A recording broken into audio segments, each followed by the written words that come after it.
నువ్వెక్కడికి రా? కొట్టేనంటే గోప గులాబ్ జామ్ అయిపోద్ది నాకు. ఆ చూపేంట్రా నువ్వెక్కడికి? మార్నింగ్ వాకింగ్ అండి.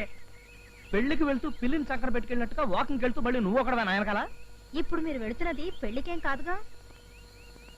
అంటే నువ్వే నా వెనకాల విని డిటెక్షన్ ఏర్పాటు చేసావా? డిటెక్షన్ అనే ఎందుకు అనుకోవాలి? ఇప్పుడు రోజులు ఎలా ఉన్నాయో చూస్తూనే ఉన్నావుగా.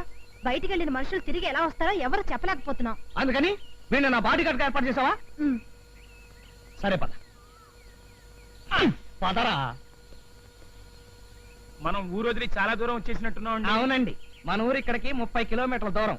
చెప్పులేపరా. చెప్పులు ఎందుకండి? పరిగెత్తేటప్పుడు చెప్పులుంటే పడతావరా? ఇక అలాగేనండి. జేబులో డబ్బులు ఏమైనా ఉన్నాయా? 5 రూపాయలు ఉన్నాయండి. అబ్బా, ఇటు.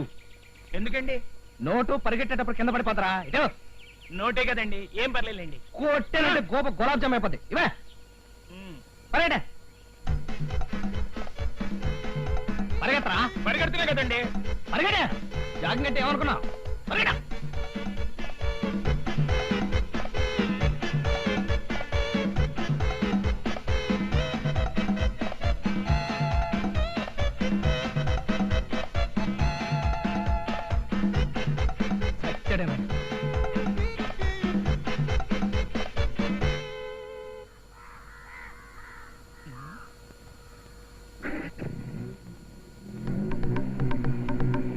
అయ్యారండి, అయ్యారండి, అయ్యారండి.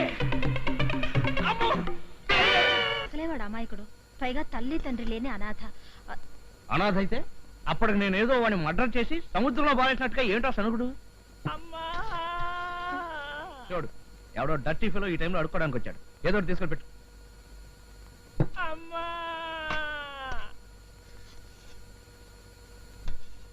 అయ్యా వస్తుందిరా.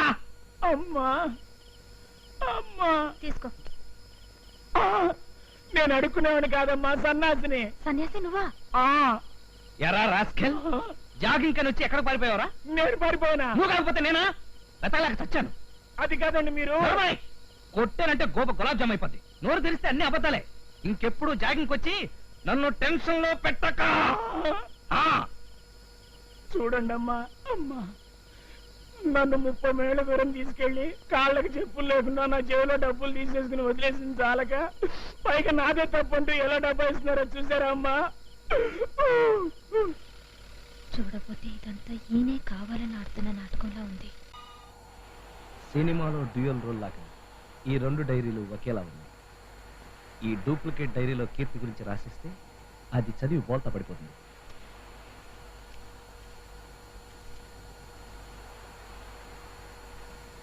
కీర్తి, కీర్తి.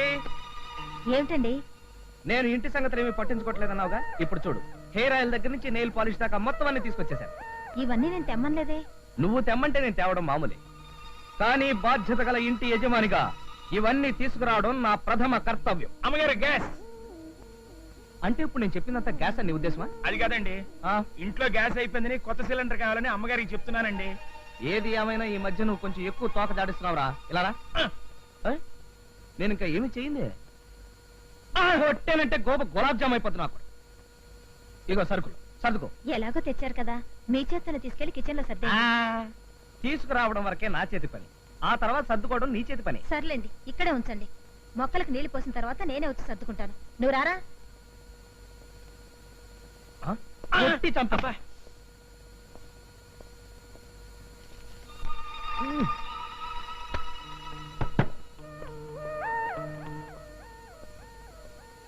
డూప్లికేట్ డైరీ చదివాక కీర్తి రియాక్షన్ ఎలా ఉంటుందో చూడాలి.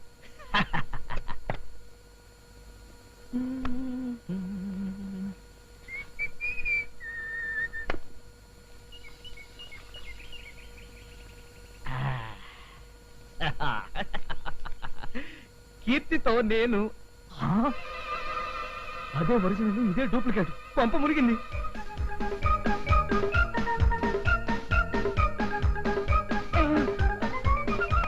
అదేంటండి కట్టేస్తూనే వచ్చేసారు? చల్లటి గాలి కోసం ఎవరి పని వాళ్ళు చూసుకోండి. అమ్మగారు డైరీ.